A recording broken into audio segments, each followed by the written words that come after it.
আসসালামু আলাইকুম প্রিয় শিক্ষার্থীবৃন্দ, তোমরা কেমন আছো?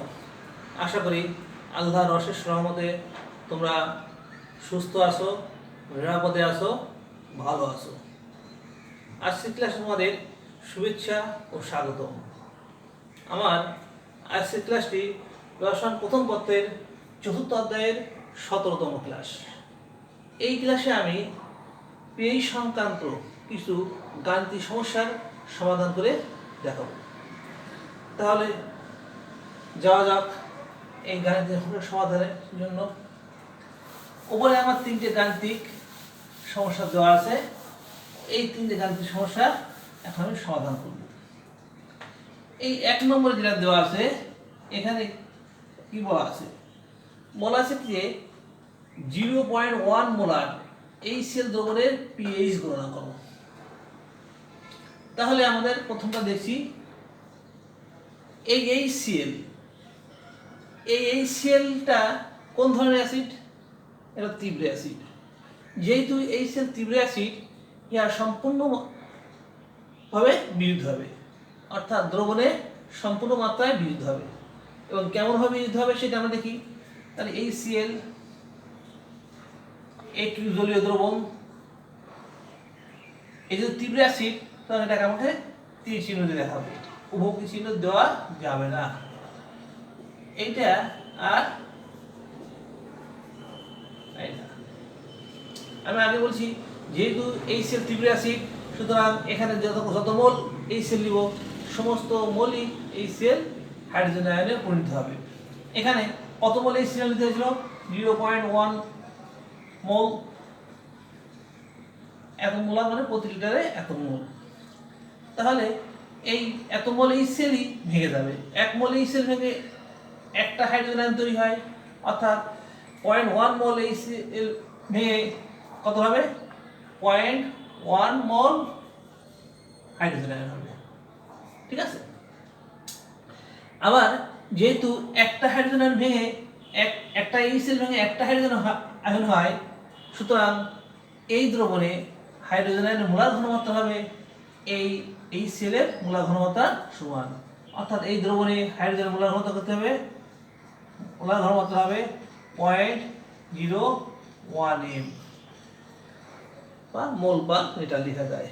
অর্থাৎ এই ধরনের পিএইচ কত হবে? তাহলে পিএইচটা কি? আমরা জানি pH minus log of hydrogen ion concentration. এখানে হাইড্রোজেন আয়নের মান কত দেওয়া আছে? এটা অর্থাৎ মাইনাস লগ 0.01। এটাকে ক্যালকুলেশন করলে হবে 1। তাহলে যদি এই ধরনের তীব্র অ্যাসিড যায়, তাহলে আমরা এইভাবে বিক্রিয়া করে দিয়ে দেবো। যদি HCl বিরুদ্ধে নাইট্রিক অ্যাসিড হলো HNO3, তাহলে একইভাবে আমরা এই গণিতের সমাধান করতাম। তাহলে আমরা দেখলাম কি, যে 0.1 মোলার HCl দ্রবণের পিএইচ এর মান হয়েছে 0.1। এটা হলো आंसर।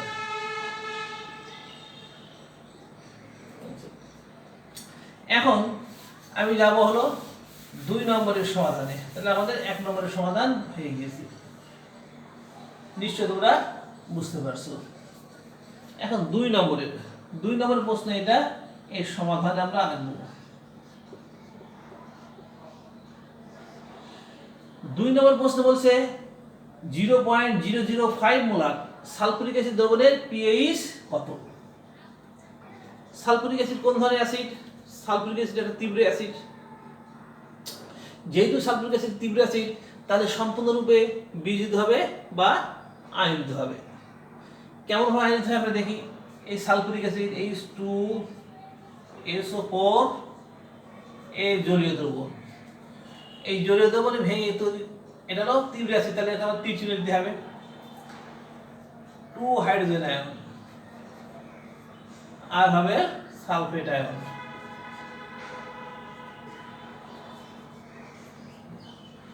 এখন সালফিউরিক অ্যাসিড ঘনমাত্রা কত ছিল? এত। তাহলে একটা যদি সালফিউরিক অ্যাসিড ভাঙে, তাহলে দুটো হাইড্রোজেন আয়ন দিবে, কারণ আর সালফিউরিক অ্যাসিড ছিল ঘনমাত্রা এত, অর্থাৎ 0.005 মোলার, অর্থাৎ প্রতি লিটারে এত মোল আছে, সালফিউরিক অ্যাসিড আছে প্রতি লিটারে এত মোল।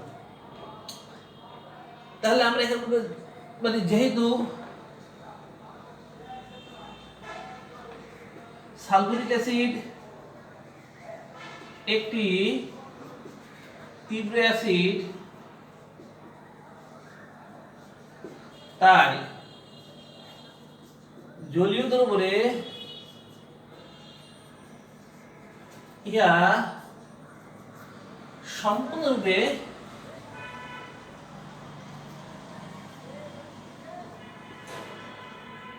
আয়নিত হবে।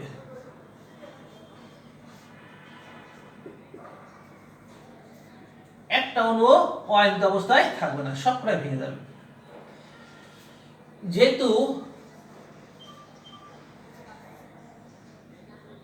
একটি সালফিউরিক অ্যাসিড ভেঙে দুটি হাইড্রোজেন আয়ন হয়, দুটি হাইড্রোজেন, কয়টা হাইড্রোজেন হয়? একটা সালফিউরিক ভাঙলে দুটো হাইড্রোজেন হয়। তাহলে যে এত মোল সালফিউরিক অ্যাসিড ভাঙে, হাইড্রোজেন হবে কত? 2 × 0.005 মোল, অর্থাৎ এর ঘনমাত্রা যা ছিল প্রাথমিক অবস্থায়, এখান থেকে উৎপন্ন হাইড্রোজেন আয়নের মোলার ঘনত্ব দ্বিগুণ হবে। অর্থাৎ এই হাইড্রোজেনের মোলার ঘনমাত্রা কত হবে? সালফিউরিক অ্যাসিড থেকে উৎপন্ন হাইড্রোজেনের মোলার ঘনমাত্রা, সালফিউরিক অ্যাসিডের মোলার ঘনত্ব যা ছিল তার দ্বিগুণ হয়ে যাবে। আবার বলি, যেহেতু সালফিউরিক অ্যাসিডের তীব্র অ্যাসিড, সুতরাং সালফিউরিক অ্যাসিডকে যত অণু নেওয়া ছিল বা যত মোল নেওয়া ছিল সব মোলই আয়নিত হয়ে আমাদের হাইড্রোজেন আয়ন উৎপন্ন করবে। যেহেতু ঘনমাত্রা এত, অর্থাৎ প্রতি লিটারে এত মোল সালফিউরিক অ্যাসিড আছে, তাই না?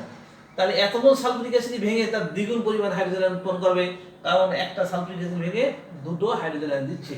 তাই দ্রবণে সালফিউরিক অ্যাসিডের ঘনমাত্রা যা ছিল, হাইড্রোজেনের ঘনমাত্রা কি হবে? এই সালফিউরিক অ্যাসিডের দ্বিগুণ হয়ে যাবে। সালফিউরিক অ্যাসিডের ঘনমাত্রা কত ছিল? 0.005, তাহলে হাইড্রোজেনের ঘনমাত্রা হবে কত? 0.01, এত মোল আয়ন পার লিটার। সালফিউরিক অ্যাসিডের থেকে উৎপন্ন হাইড্রোজেনের ঘনমাত্রা হবে 0.02 মোল পার লিটার, বা এত মোলার লিখলে হবে। আবার আমাদের পিএইচ কি লিখি? অর্থাৎ সালফিউরিক পিএইচ হবে কি? Minus log of hydrogen ion concentration. তাহলে এখানে মাইনাস সূত্রে মাইনাস লগ হাইড্রোজেন ঘনমাত্রা কত? 0.01। এখানে ক্যালকুলেশন করলে আসবে, মান হলো 2 আসবে। তাহলে আমরা নিশ্চয়ই বুঝতে পারছি যে এই ধরনের তীব্র অ্যাসিড যদি নেওয়া হয়, তাহলে তীব্র অ্যাসিডের ঘনমাত্রা হবে, যদি তীব্র অ্যাসিড থেকে একটা হাইড্রোজেন আয়ন উৎপন্ন হয়, তাহলে তীব্র অ্যাসিডের ঘনমাত্রা হবে হাইড্রোজেন আয়নের ঘনমাত্রা সমান। আবার যদি একটা তীব্র অ্যাসিড থেকে দুটো হাইড্রোজেন আয়ন তৈরি হয়, তাহলে সেখান থেকে হাইড্রোজেন আয়নের মোলার ঘনমাত্রা হবে অ্যাসিডের দ্বিগুণ। যদি এখান থেকে অ্যাসিডটা তীব্র হয় এবং এখান থেকে 3টে হাইড্রোজেন আয়ন উৎপন্ন হয়, প্রতি অ্যাসিড থেকে 3টে হাইড্রোজেন উৎপন্ন হয়, তাহলে এই অ্যাসিডের হাইড্রোজেন আয়নের মোলার ঘনত্ব হবে ওই অ্যাসিডের 3 গুণ হবে। তাহলে তোমরা নিশ্চয়ই এই সমস্যাটির সমাধান বুঝতে পারছো। এইবারে আমরা যাব তৃতীয় নম্বরে।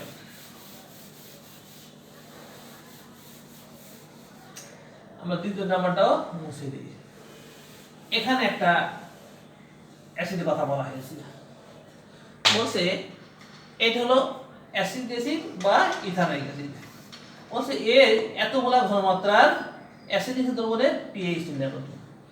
এই যেহেতু অ্যাসিডিক অ্যাসিড এটা মৃদু অ্যাসিড, সুতরাং এই অ্যাসিড থেকে কি পরিমাণ হাইড্রোজেন, এই অ্যাসিডের থেকে কি পরিমাণ হাইড্রোজেন উৎপন্ন হবে, অর্থাৎ কয়টা অ্যাসিডিক অ্যাসিড থেকে কয়টা অ্যাসিডিক অ্যাসিড ভাঙবে, এটা আমরা এইভাবে নির্ণয় করতে পারবো না। তাহলে আমরা অ্যাসিডিক অ্যাসিড এখানে বিয়োজনধর্মীয় মান দেওয়া আছে। এই অ্যাসিডটা কেমন ভাঙে? তাহলে CH3 COOH, এই জলীয় দ্রব্য এ ভেঙে কি, যদি মৃদু অ্যাসিড সম্পূর্ণভাবে ভাঙবে না, এই জন্য এখানে আমরা অমুখী চিহ্ন ব্যবহার করে থাকি। CH3COO অ্যাসিটেট আয়ন, আর তৈরি হবে হাইড্রোজেন আয়ন। এখানে আমাদের হাইড্রোজেন আয়নের মোলার ঘনমাত্রা বের করতে হবে। তাহলে ভর ক্রিয়ার সূত্র আমরা জানি কি, কে এ অ্যাসিডের বিয়োগ ধ্রুবক কি, এই যে অ্যাসিটেট আয়নের বিয়োগ CH3COO অ্যাসিটেট আয়নের মোলার ঘনমাত্রা ইনটু হাইড্রোজেন আয়নের মোলার ঘনমাত্রা ডিভাইডেড বাই অবিয়োজিত অ্যাসিটিক অ্যাসিডের মোলার ঘনমাত্রা। যেহেতু একটা অ্যাসিড ভেঙে একটা অ্যাসিডেট আয়ন আর একটা হাইড্রোজেন উৎপন্ন হয়, তাহলে দ্রবণে এই আয়নের ঘনমাত্রা যা হবে এই আয়নের ঘনমাত্রাও তাই হবে। যেহেতু CH3COOH ভেঙে,